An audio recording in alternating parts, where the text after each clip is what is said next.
Hey everyone, and welcome to another video with Gaming with Goody. Today we're going to be trying to fix sticky buttons and controller drift.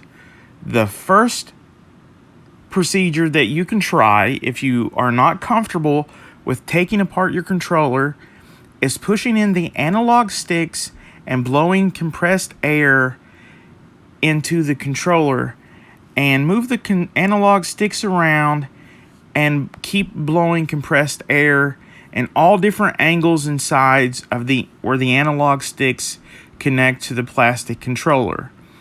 This has fixed the controller drift for some people, and for some people this has been a temporary fix and not permanent. If you want to continue, get these tools, and you're going to want to take your controller apart. Step 1, disassemble your DualShock controller. Okay, so this is self-explanatory. There are going to be 4 screws on the back of your controller, and I'm pointing them out here with my Phillips screwdriver. That's all you need is a Phillips screwdriver. Now remember, during this tutorial, anytime that you want to skip ahead or need to rewind this video, do so. Also, I would like to tell you, if you don't feel comfortable with some of these steps as I go along, if you don't think you can take your controller apart, or if you think you're going to break a certain part of your controller, then maybe you shouldn't go as far. So only go as far as you're comfortable going with your controller, because you have to follow these steps. Okay, right here, you're going to want a flat head screwdriver or a piece of metal, and you push it in gently, not too rough, and you push it in on either side of the plastic like I'm doing, and you push up, and that will pop the plastic shell casing of the PlayStation 4 DualShock 4 controller up. You just give it a snug little pull. Now, don't pull all the way. Do not pull it more than an inch away, because as you can see inside, there is an information ribbon cable that's attached to the logic board right here. You'll want to grab it with your finger and your thumb and wiggle it out of the way like I do there, and then move the rest of the controller out of the way. Now, the next part, you can see this is the battery that powers the controller. Take it out from underneath and then get as close to the connection as you can, and then wiggle it back and forth gently until it comes unplugged. Also note, if your controller has been going dead and you need to replace the battery, then while you're cleaning the controller, this is the best opportunity and time to replace a battery that is bad in your controller. That way you could do 2 jobs at the same time. So there is a screw on this plastic back housing, 1 Phillips screw, and then you can take that plastic piece off. Next, what you're going to want to do, you just kind of look, kind of like notice your whole controller here where there is dirt, and in this case there's dirt around the motors and the triggers. The next, you're going to want to unplug this ribbon cable that's connected to the logic board. It's best to use a pair of tweezers to do this, and you just wiggle it and gently pull, and you move it out of the way. It's as simple as that. And the next step that you're going to want to do is, you'll see how these the motors are encased in plastic. You're going to want to just pull on them and pull straight up, and that will reveal the front of the controller case. And as you can see, look at all these debris, the hair, lint, dust, dirt. So I'm turning over the controller, and this is what the front of the controller looks like taken apart. You can see that there are dirt on the triggers, and there's dirt all over the controller, all over the controller speaker. So what I'm going to do first is you take off the analog sticks. And what you do is you just simply grab a hold of the top and just start gently wiggling it back and forth and pull up. It comes right off. No problem. And you do the same for the second one. You just grip it, pull straight up, and it comes right off of there. And you kind of look underneath of them to see if there's any dirt. And then you just put them to the side. You can see the dirt and debris where the analog sticks connect. Now we are ready for step 2. And that is to clean all of the controller parts.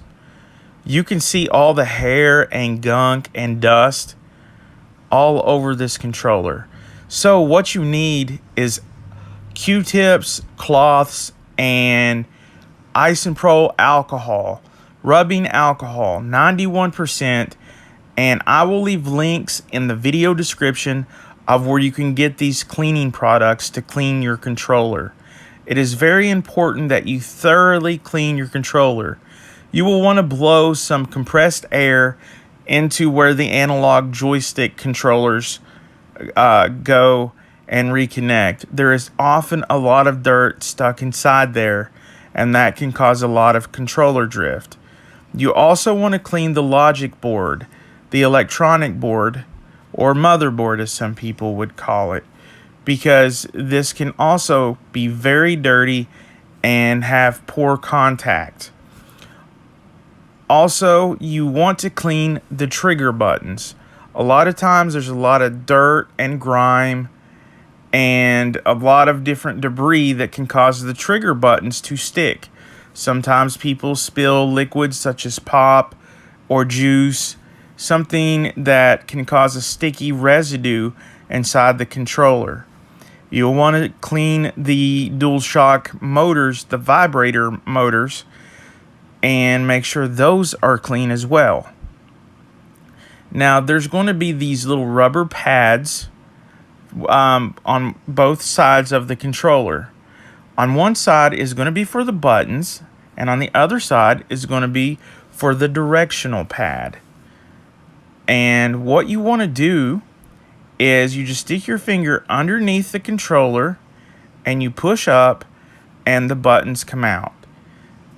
And you'll want to clean inside of the little holes that the buttons come out of, because a lot of times there is sticky liquid in there, such as pop. And right here you'll see where the analog sticks go. That can be preventing smooth movement. And also right here where the touchpad goes, that can also be sticky and cause that button to stick. And don't forget to clean inside the crevices of the start button and the share button. You just take the little rubber pieces off, just like I took off the one over the buttons, and you just take out the direction pad, and you'll see, like, if you look really closely here, you'll see all the dirt and grime and buildup. And, you know, just Q-tips and a little bit of alcohol and a little bit of time and patience will go a long way in restoring your controller. You'll want to get this smooth right here where the analog sticks go, because a lot of times debris can limit the movement of the analog sticks. You'll want to clean every part the best you can. You do not want to half do any of this. And also you want to clean down in where the direction pad was, as you'll see that there is a lot of dirt, sweat, you know, when people are holding these in their hands and they're eating food, or their hands are sweating, or they spill pop or juice. All of that gets down into the controllers, and over time sticky buttons happen or controller drift. As you can see in this video, as I'm cleaning with Q-tips and alcohol, you can see all of the Q-tips of how much dirt is absorbing and getting onto the Q-tips. You can even look down here into the back of the controller and look down in there and see how much dirt has just built up over a period of time. And a lot of people don't think when they're having problems, see, look at on the Q-tip right there. And even hair, like from pets and animals, it all builds up.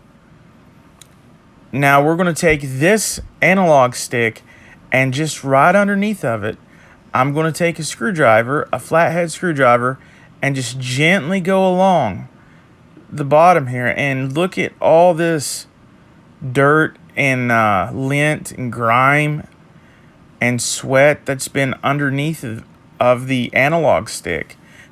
Having all this dirt around the analog port and the analog stick can actually cause controller drift or prevent movement from the controller. So cleaning this is definitely a must once you have the controller apart. You can actually see the dirt in the background dropping on the table as I'm cleaning this. There was a lot of dirt in this controller, I must say. So as you're doing this, like I said, believe in yourself, be patient, take your time, don't pull anything too hard, and use common sense. If at any time you feel like you can't do one of these steps, then don't go any farther and stop. But if you think you can, then keep moving on. And remember, at any time you can pause this video, you can fast forward it, you can rewind it, and use it to your advantage.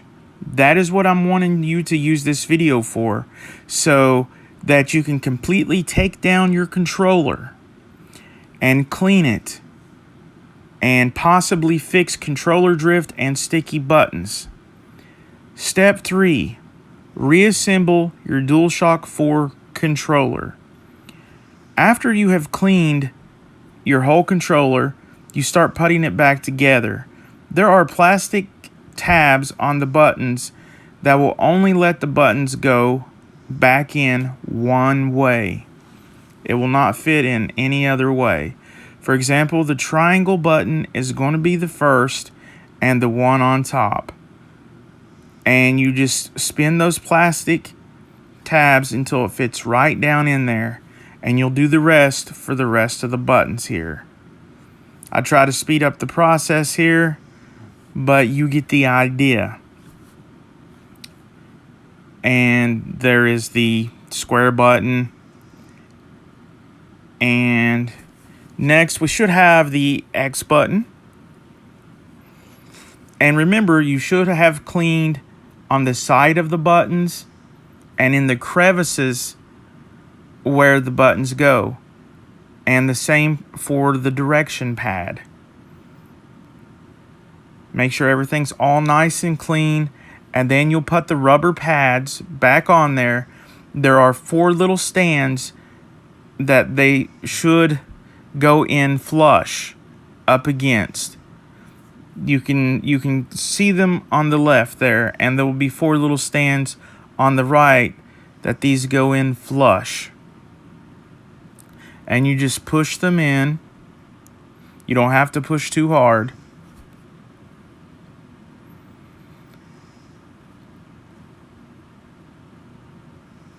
And then you will want to put back on the analog sticks.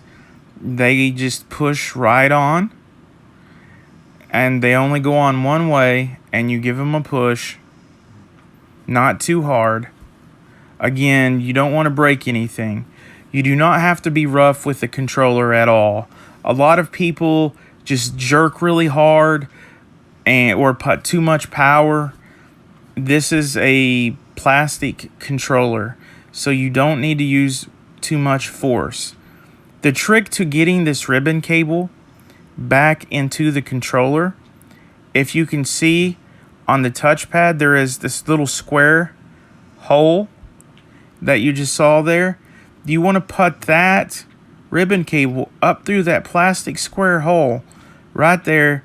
Push it back out of the way, so when you put this logic board back on the controller, you don't want the ribbon cable to be down underneath this logic board. You want it to be on top, because it's going to have to plug into the logic board.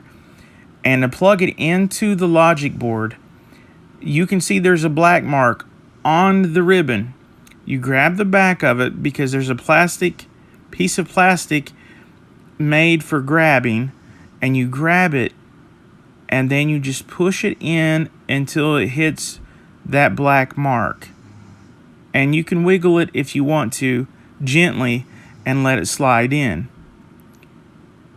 And make sure everything feels snug and like it's in place.